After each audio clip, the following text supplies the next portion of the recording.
Hello, welcome to Quackalope. Thank you for being here. We are back with another 30-second reviews because another month has passed. It is right around the month mark from the last time I did this, and these are going to be all of the games, at least all the games I successfully remembered to record, that I played throughout January. And here's the exciting thing.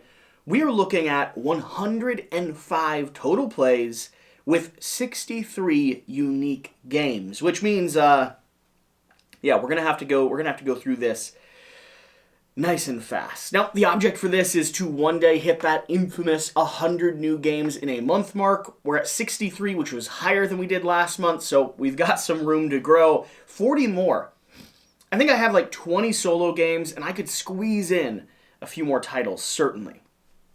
All right, last time I believe we ended with Mantis Falls, which is a head-to-head social deduction game. Very interesting. You're bluffing as a two-player working up this track, gathering cards, items, and special resources to take advantage and subvert the other player's expectations. And you're either working together or you want to murder the other person. And there's not much in between, but you have to figure out what that is. Next, on January 12th, we played Corrosion and Skull King. Skull King is one of our explorations into trick-taking. We found a few that we like, but for the vast majority of them, they're either fun party games or not very good. And Skull King was in the first category. It was a fun party game. You're yelling yo-ho-ho and tossing down cards and stealing cards from other players, and it was a blast. But it was like a 3 out of 5 blast, right? Corrosion. Corrosion is a game, I believe, from Capstone. Brand new game that just came out about your parts rusting and you kind of renewing and building out your engine. I really liked this one, but after a month since I've played it, I had to remind myself what it is. Really, really nice Euro game. Big rondel where you're moving your actions around, resources being generated, and a corrosion mechanic, a rust mechanic, where things stay for about 4 rounds and then they leave unless you prolong them, you fix them, you repair them. And I did really like Corrosion. But, again, I don't have a strong desire to grab it or continue playing it again. If a friend brought it out to the table, I absolutely would want to keep diving in. We played Mantis Falls again, rolled for the Galaxy a few times, which was a lot of fun, and the more I play, the more I'm starting to like. It's still not part of the permanent collection, but I'm happy to keep playing it. Skulls of Sedlec, this is going to be a button-shy game, really lovely, head-to-head. I actually played that a few times over the course of the month, so we'll skip future iterations of it. But here's the thing. Skulls of Sedlec is probably one of the best button-shy games. It's a quick, two-player sort of Seven Wonders style pyramid building where you're doing your very best to score as many points as possible by playing down different cards adjacent to other cards. There's a cool drafting system. It's really good. If you're going to pick up one button-shy, that or Acropolis or Strawopolis should be it for cooperative versus competitive. Pandemic Legacy, Season 0. We have started Season 0, which I don't know if we'd done by the last time we were talking. We're like 6 or 7 episodes into it. I like it, however, with the caveat that I like the legacy elements of it above any pandemic element of it, right? A pandemic is this programmed game that you sometimes feel like you have strategy and control over, and you'll certainly lose if you're not being thoughtful with your actions of the card you get, but then also sometimes it just feels random and like it's destroying you for no particular reason. In a legacy game, that's both good and bad. It's bad because, well, you wanted to win and you were being as purposeful as possible, and if you're moving the game forward and you just happen to have lost because the game was mean to you, well, that sucks. But it does have nice crunch, and the more abilities we get, the more upgrades we get, the more unlocks we get, the cooler the game gets. So I'm excited to finish it. I don't know that I'm diving into another one beyond it, but I am excited to finish it. Lorenzo Il Magnifico. Lovely game, particularly with the expansion. This is one that's going to be in my permanent collection, I'm pretty sure. We'll still need to play it a few more times before we do official coverage on it. But yeah, I thought this game was too tight when I first played it. And then we mixed in the expansion, learned the game a little bit better, and it's a Euro game where you're using your resources on a very limited card market, drafting them into your tableau and starting to generate resources, but it has a lot of crossplay and a lot of head-to-head squabbling. Like, there are positions where someone will go in your space and it'll be the most frustrating thing ever, and that's why it's so good. Gorus Maximus, another little trick-taking game that we played, actually has an interesting twist. I enjoyed the way that you duel for combat throughout the course of the game. Again, it's not my favorite out of the genre, but it isn't on the list of absolutely terrible, right? It was fun, it was good, and I liked the twist it had. 10. 10 is some little card game. It's like Rainbow. You're playing down cards. You're trying to grab different colors, doing your very, very best to have what? To have like a stack of repeating numbers. As you can see, I don't remember it that well. It was about a month ago. I remember 10 being good. I remember being willing to play again or recommend, but we didn't run out and grab it immediately. So, Quest for Aldorado, one of Alex's games that if he could only have a like $100 collection or something, I think it would be in there. Quest for Aldorado was really lovely. It's a deck building plus sort of race-based game where you're grabbing cards, upgrading cards, and moving as efficiently as possible over this landscape. And I really liked it. I liked it enough that I now have it on my list of like, I intend to pick this up. No rush, Alex has it, we'll play it again, but I did actually request it later on that month. Food Chain Magnate. If anyone's familiar with Food Chain Magnate, it's going to be this crazy escalating game where you're building a hierarchy of, well, food chain management and doing your very best to establish marketing research, create the product, and sell that product to different houses with your competitors cutting you off at every step of the way. And I did my very best to, like, subvert the hierarchy by buying cards a little bit out of order, and it ruined my game. But I'm really excited to dive back in. We have the catch-up expansion that we're preparing. I really love Food Chain Magnate. It hasn't beat Bust for me for my favorite Splotter, but Food Chain Magnate is lovely, and I like that I'm getting to the point where I can comfortably start playing it at any time. Cockroach Poker Royale, we've already told you about it. Mwah, beautiful, amazing. Gorinto. Gorinto was lovely. It's a head-to-head abstract game, probably a 3.5 for me when it comes to the rating scale, but in terms of like an abstract puzzle game, 4-player was really nice. It had the between two castles style scoring objectives between everyone, and you sit across from your partner so that you're actually scoring with the enemy most of the time, and so you're doing your very best to collect these tiles from the board by moving tiles with certain collection powers, stacking them up and drawing them back, and being purposeful, being strategic with how you play is the heart and soul of the game. If you like abstracts and you have a 4-player count at your game group, this might be one you want to check out for sure. Mantis Falls, again, Bunny Kingdom is absolutely fantastic. It's going to be drafting mixed with area control-ish. Tons of point salad scoring opportunities. Really, really lovely. Another Lorenzo Il Magnifico. 2 games of Kingdom Death because it's amazing. Farcry Beyond. I cannot say anything else about this game because we're currently under embargo other than the fact that it exists. But it's lovely, and we're going to have 5 videos covering it when it comes out, so stay tuned. Pandemic Legacy Season 0, again, more Far Cry. Rolling Realms, I taught Shira Rolling Realms. She really liked it. We have some plans to go head-to-head a few more times on this game. This is probably one of my favorite games out of Stonemaier in a long time. Like, surprisingly, Red Rising was good, Tapestry was okay, Pendulum wasn't for me, Scythe is one of my favorites of all time, but Rolling Realms almost takes the cake when it comes to, like, roll and write style games. Redlands, I taught Shira Redlands as well. Redlands was a lot of fun. Still, I am less charmed than I was initially with it, but still heavily charmed, and it's still part of our purposeful collection. So, it's just the more I play, the more I want more, which is really what I requested originally. 2 gameplays of Awkward Guests.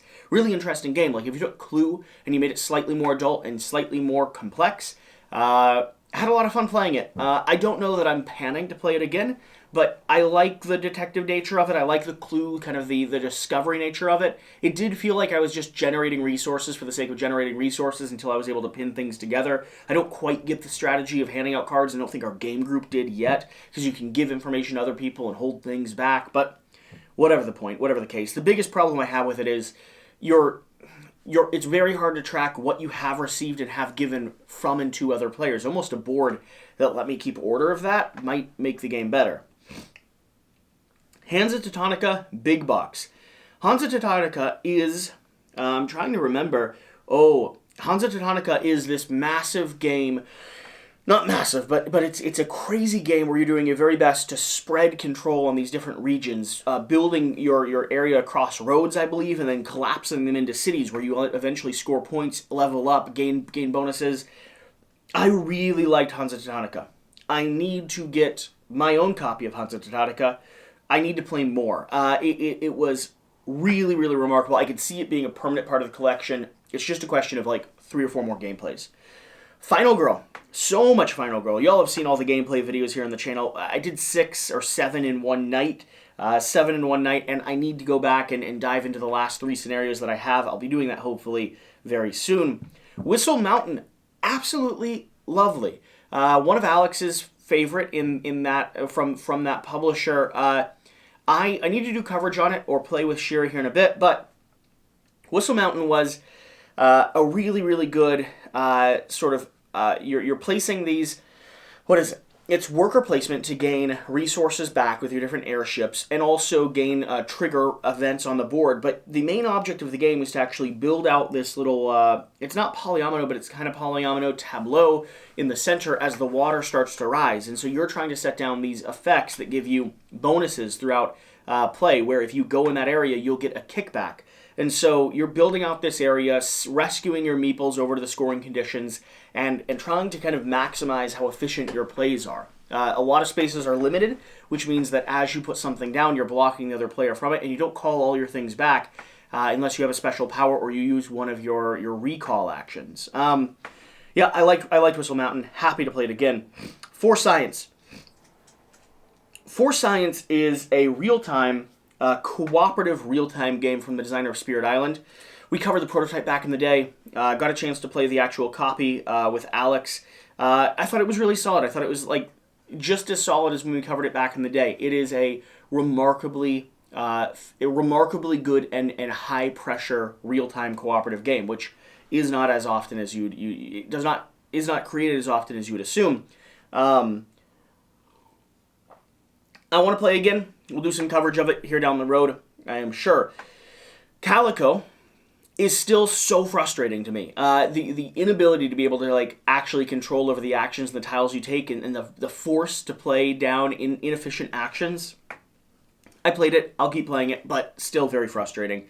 Tiny Towns is lovely, and I need all the expansions for it. It's going to be a pattern laying game where you're building patterns of resources on your grid and then collapsing them into specific buildings. Has a lot of, what's it called when you're recognizing patterns? Spatial reasoning in it. And I really like Tiny Towns. I don't get to play it as much as I'd like, but I really like Tiny Towns. Abyss was cool, but not as cool as, what is it? Trying to think. Big Blue game that Shira absolutely loves. Completely blanking. But Abyss. Abyss is a game built around, what is it? It's not deck building. You're playing cards and utilizing resources. That's basically what you say for everything. Here's the thing. Abyss was cool. Abyss had amazing artwork, was a fun play, but it wasn't as good as some other games in this space. And clearly, it being like 2 weeks ago, I don't remember it very well. Glass Road, really lovely, still love Glass Road, although 3-player, it didn't work as well with Shira. I like it at 2-player a lot. I'm curious if we play with the correct rules at 3-player, whether or not we'll like it more, because we didn't catch that we were playing with the wrong rules till about midway through, or we didn't bother. But Glass Road is going to be a game where you have a select set of actions in your hand, you play them down to take bonuses, take resources, kind of develop your tableau, and you're doing your very best to build out your space, and will score victory points at the end of the game due to a lot of resource management, a lot of strategic hand play. The cool thing is everyone has the same hand of cards, so whatever they select might give you a minor action, or might make you both take minor actions if you're holding it in your hand at the same time they're holding it in their hand. Paris from Devere, yeah. Really lovely. Alex loved it and continued to play it multiple times. Shira really liked it. I'd like to pick up a copy of it. It has an expansion, I think, either coming out or already out. It was neat. It was a polyomino playing game where you're trying to establish different city lights throughout Paris and have your buildings be as adjacent to most of them as possible. I enjoyed it. I would need to play it again to know for sure. Pandemic Legacy Season 0, so many times. So much of that game. Food Chain Island is a solo game from Button Shy, another really lovely one where you're drawing you have this tableau of cards that each consume each other based on a hierarchy of numbers, and you're trying to consume in a pattern that's sort of like those games you get at Cracker Barrel where you're moving the stick back and forth. That's the feeling that the game gives you, because it's efficiency with actions, but then you can leave a straggler off to the side. And each animal has their own power that triggers whenever they take a consume action. So, neat little game. Played it a few times. Three Sisters, we have coverage coming out soon. Played a whole slew of Three Sisters this month. I really like it. Out of Fleet, Motor City, and Three Sisters, I think Three Sisters might currently be my favorite of the bunch. It's a roll and write game where you're taking dice from a chart. Everyone gets a bonus action. You're drawing into different fields, unlocking special abilities from the shed, and slowly, that's a dog shaking its collar, slowly growing up your orchard. And every time a rainy season comes, everything escalates, and that's a lot of fun. Tidal Blades, Rise of the Unfolder, still playing through the campaign that we have here. Absolutely brilliant and charming. I do want the challenge of it to be ramped up a little bit, but we're just now getting to scenario 4, 5, and 6, and that's where things are supposed to really take a turn for the worse. Encyclopedia is a prototype that's coming out soon. Really, really lovely, and the more I play it, the more I want to play it. Kind of open point salad in a way, with efficiency management around what cards you take to research different animals and when you turn that research in for various different endgame points. Worker placement has a little bit of cross placement, or not quite worker placement, it's dice worker placement, because you're actually rolling to generate your pool, and then you can take dice from other players in order to give them a bonus, but get a better dice that fits you even more efficiently. Marvel Champions, the card game, still a game that I am loving diving through, and I need to play more because it's just so lovely. Claim is now on the way to me because I had a chance to sit down and play it with Alex, and it surprised us. It might be my second favorite trick-taking game, right behind Ghosts of Christmas, which is an unfair comparison. Claim was so cool because you're generating this hierarchy. The first trick is about getting the cards for the second trick, and then the second trick is about getting the houses to establish victory for yourself. And the best thing about Claim is that there's modules that mix up the game experience so much. I cannot wait to grab this game. Three Sisters, again, Strawopolis is absolutely lovely. Strawopolis is going to be a cooperative game in the same vein of Acropolis from Buttonshy, a game all about pattern building, laying down these roads and regions that have adjacent colors, trying to build the best quilt you can in front of you to score the most points. And that quilt, of course, is made up of the tapestry of the road, the earth, the landscape, etc., etc. Acropolis, Food Chain Island, Skulls of Sedlec, just a whole day of Buttonshy stuff. Marvel Zombies, I don't even need to say anything. We're playing more Zombicide over the course of the next year in anticipation for this game coming. Really, really have enjoyed it. Bus posted that video that we played just a little while ago. This was Bus with Alex. He admitted that he can understand why I like it so much. We need to play more, but it might run the risk of being a 5 out of 5 for him. Doesn't mean it's a top game of all time, but at least the credence that I was not illogical in my decision-making. Unsettled is incredible. They have a new Kickstarter coming out very soon. We've been doing some gameplay coverage and stuff to get prepared for that, so we can talk about it as much as possible. I really, really like this game. I just played 2 more sessions of it last night, and they were so incredibly different. The worlds, the modules, just the way the game functions on the table is amazing.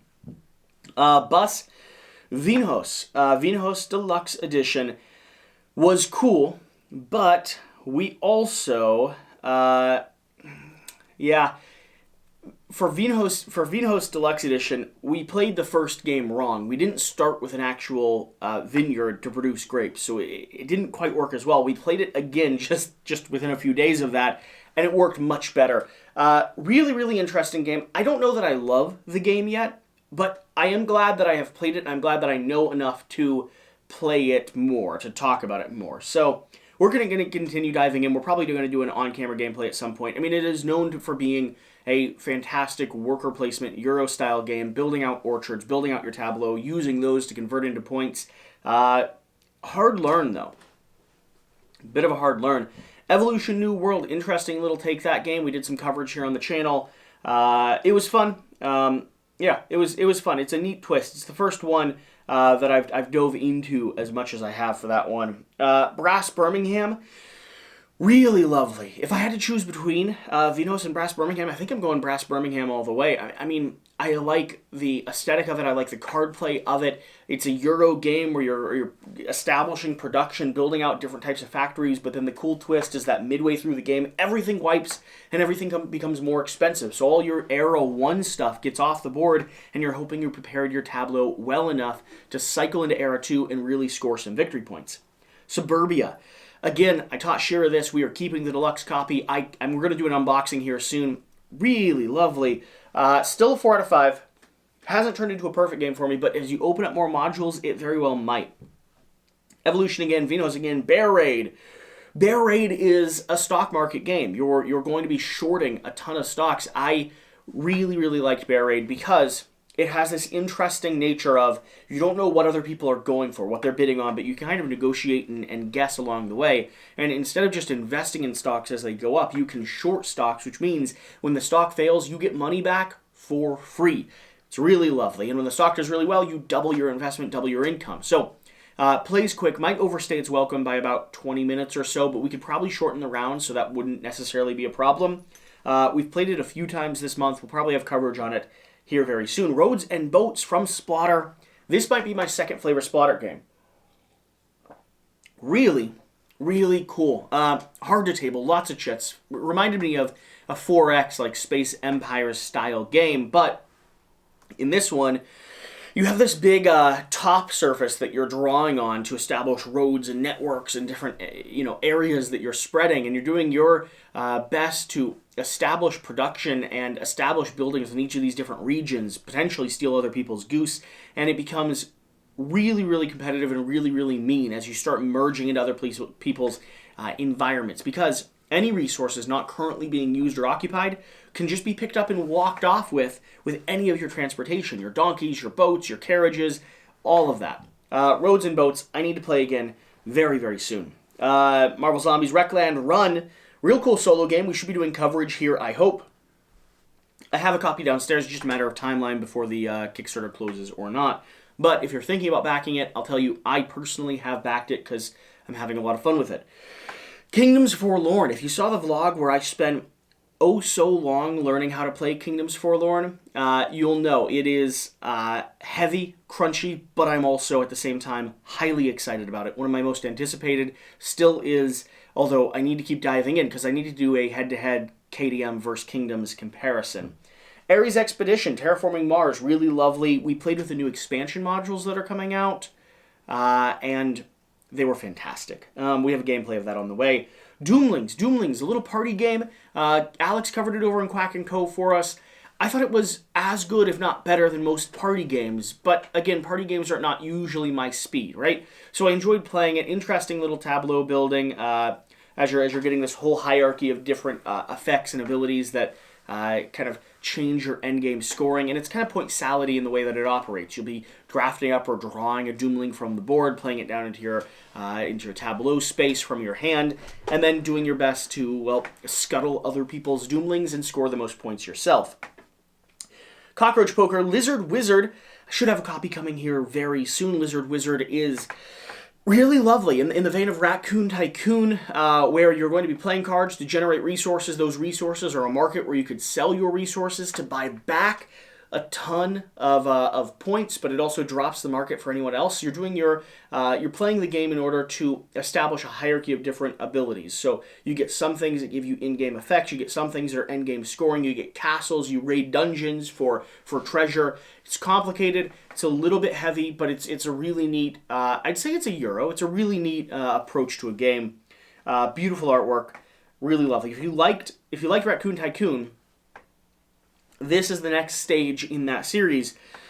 I think you're going to like it just as much. It's a little bit heavier, I think, than Raccoon Tycoon. Beyond the Sun is and was fantastic. Beyond the Sun is it's like a 3X experience where you're building a technology tree, programming your ship so you can go as far as possible. You're trying to score a lot of points, and you're trying to take over different planetary regions, establishing dominance on them, conquering them for your own colonization efforts, and spreading your ships. You have your own personal little tableau board where you're building out your engine, and then you have this major board where you're spreading and building out technology that everyone gets the chance to use. And the cool thing is, wherever you decide to upgrade the technology tree, everyone gets access to that technology, but you get to choose what goes into that location, which is a really neat thing for a technology tree, because you're following different card lineages, but something might work better for your strategy than it does for others. Beyond the Sun is going to be added to my collection, for sure. Marvel Champions, Unsettled, again, lovely. Earth, I'm really enjoying. Coming out on Kickstarter here very soon. We're doing a whole slew of coverage with them and for them. But Earth is... it's just this production engine. It's a point salad production engine where you're generating resources to build out a 4x4 tableau. And everything you do scores. The trick is being as efficient with that scoring as possible. I had to mail it off for someone else to review, but we should be getting it back because it's one of the games that just left me wanting to play it again. Legacy of Thracks. Coverage going over on Quack & Co.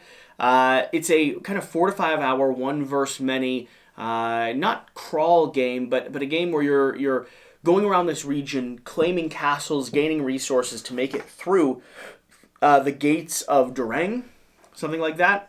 But you're going to be taking those resources, trading them in for basically the cost it takes for you to get or trigger endgame and victory game. The cool part is you have this shadow player that's going to be able to subvert or stall other players' movement across the board as you go. Unsettled, Crockinole is lovely. We have a brand new Crockinole board downstairs. We've been playing it with basically every guest that comes over. War Chest, fantastic head-to-head, like chess, but better, with asymmetric powers and different factions that spread, trying to get area control. Although I just played last night with Shira and lost every session. Ghosts of Christmas is our favorite trick-taking game of the moment. Moonrakers was fantastic at 3 players with the right group, right? You need the right group of people to sit down, but it was a lot of fun. 18 Chesapeake and 18XX game that I lost horribly. I actually went bankrupt, but it was a lot of fun. I'm really enjoying the excursion into 18XX titles. Tamashii. Tamashii is the brand new game from Awakened Realms that we're going to be sharing very soon. It's actually pronounced Tama, but it's spelled Tamashii, so I'm sure a lot of people will pronounce it either one of the two ways.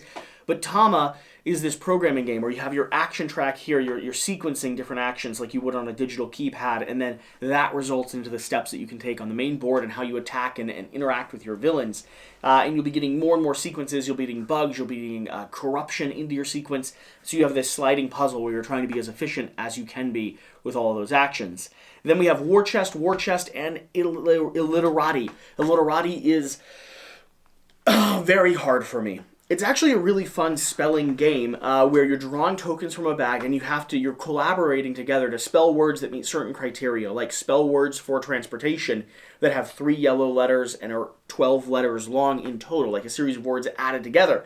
And you and your partner are playing together to get that within a certain time frame, because the pressure is when that time runs out, any leftover words you have are trashed. Now, you can spell words that don't deal with your objective at all, but when you do that, you're running out of time and you're adding more words to your tableau, because every time you successfully get one that meets your objective, that pile of words clears, which means you're a little bit more precise. You're able to, just not have this escalation of too much in front of you to spell. And with that is everything I played over the course of the last month or so. Of course, everything that I've successfully tracked. I might have missed a few games in there. And if we were just sitting down learning, kind of digging into a title, we don't always record it. So, thank you for watching. Thank you for being here. And whatever you do, remember to do the important thing. Get out and play some games. I'll see you next time. Thank you. Do you think I can make 100 in a month soon? Seems like a lot to ask, but maybe it's possible.